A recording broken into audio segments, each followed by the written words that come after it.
Before he became the man in designer robes speaking to millions, before world leaders sought his counsel, before the ashrams and the global following, Jaggi Vasudeva was just a restless kid from Mysore who couldn't sit still.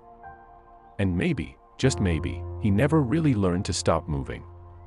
He just learned to move differently. September 3, 1957. Mysore, Karnataka. A physician's youngest son enters the world, and from the very beginning, something about this boy is different.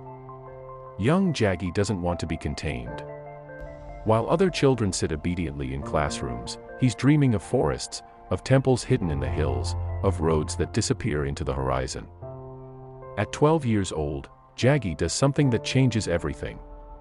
He convinces his father to buy him a motorcycle. 12. Most kids that age are begging for bicycles. But Jaggi wants an engine, wants speed, wants the wind in his face and the open road ahead. His father, perhaps sensing this restlessness needs an outlet, agrees, and just like that, the boy is gone. Not literally, but spiritually. He rides everywhere. To school when he bothers to go. Into forests where ancient trees whisper secrets. Up mountain roads where the air gets thin and clarity somehow gets thicker.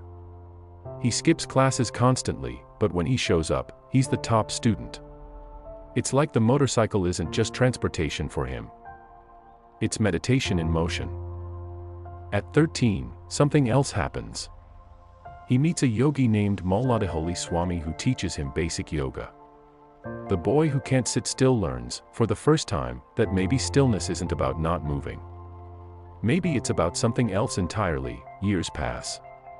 The wild boy becomes a young man, graduates with a degree in English literature from the University of Mysore. Everyone expects him to become a professor, maybe a writer. Instead, he starts a poultry farm. Then a construction business. His family thinks he's lost his mind. A literature graduate running a chicken farm. But Jaggi has never done what anyone expected, and through it all, he's still riding. The motorcycle is his constant companion. He disappears for days on solo rides, coming back sun-scorched and dust-covered and somehow more alive than when he left. Then comes September 23, 1982. Jaggi is 25 years old. It's a Thursday afternoon, and he's riding his motorcycle up Chamundi Hill, a ride he's made hundreds of times before. But this time, something makes him stop. There's a rock. An ordinary rock on an ordinary hillside. He parks his motorcycle and sits down. Just for a few minutes, he thinks. Just to rest. 4.5 hours disappear. When Jaggi opens his eyes, nothing has changed and everything has changed. The rock is still there. His motorcycle is still there. The hill is still the hill. But Jaggi Vasudeva is no longer quite Jaggi Vasudeva. Something has shattered and rebuilt itself inside him in those hours.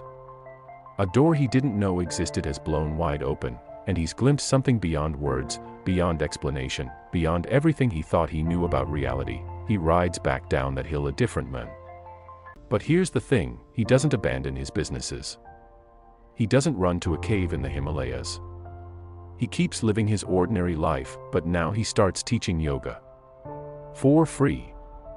In parks, in community centers, wherever anyone will listen. That same year, after 3 years of intense work, he consecrates the Dhyanalinga, a powerful meditation space at the base of the Veliangiri Mountains near Coimbatore. This becomes the heart of what's now the Isha Foundation, formally established in 1992 but really coming into its own now. The Isha Yoga Center rises from the red earth. The inner engineering program spreads like wildfire. First across India, then across the world. Millions take the course. Some find transformation. Some find community. Some find peace. Critics say it's just clever marketing of ancient practices. Devotees say it saved their lives, but here's what nobody expects: the motorcycle never leaves the story. As SADHGURU becomes famous, as the followers multiply, as the speaking invitations pour in from the United Nations and the World Economic Forum and Google and Microsoft, he's still riding. In fact, he's riding more than ever. 2017. Rally for Rivers. SADHGURU, now 60 years old, covers 7,000 kilometers across India on a motorcycle, advocating for river revitalization. Thousands ride with him in various legs of the journey. The man who found enlightenment sitting still is now spreading his message at 80 kilometers an hour, 2022. The Save Soil movement. This is the big one. 30,000 kilometers across 27 countries. On a motorcycle. At 64 years old. From London to India, through Europe, Central Asia, the Middle East. 100-day journey. 3.9 billion people reached. It's part spiritual journey, part environmental campaign, part something nobody quite has a word for. And during all of this, Sadhguru keeps saying something interesting. He talks about motorcycles not as transportation, but as a way of being. You don't ride to reach somewhere, he says. You ride to be fully alive right now. For him, the motorcycle has always been about presence, about the moment, about the wind and the road and the absolute now of it all. His critics multiply along with his followers. Questions about his wife's death never fully disappear. Land acquisition issues around Isha property spark protests. Environmental activists point out contradictions between his ecological message and some of Isha's construction projects. He's too commercial, some say. Too political. Too slick. Too much the showman in designer robes and carefully groomed beard. His supporters counter with numbers. 35 million trees planted through Project Green Hands.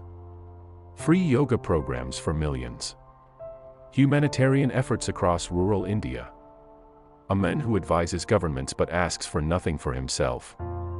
A teacher who's making ancient wisdom accessible to modern minds. The truth, as always, is probably more complex than either side admits. Today, Sadhguru is 67 years old. The boy from Mysore is now one of the most recognized spiritual figures on the planet. Millions follow him on social media. His videos rack up hundreds of millions of views. World leaders take his calls. Universities award him honors, and he's still riding motorcycles. That restless boy who convinced his father to buy him a bike at 12, who skipped school to ride through forests, who stopped on Chamundi Hill and glimpsed infinity, he never stopped moving. He just expanded what he was moving through. From roads to consciousness. From Mysore to the world. From seeking to teaching to building to campaigning to something that defies easy categorization. What you need to know, so whatever your Chamundi Hill is, whatever that moment or calling or crazy dream that won't let you go, maybe it's time to park the bike and sit down. Not to stop moving forever. But to listen. To be present.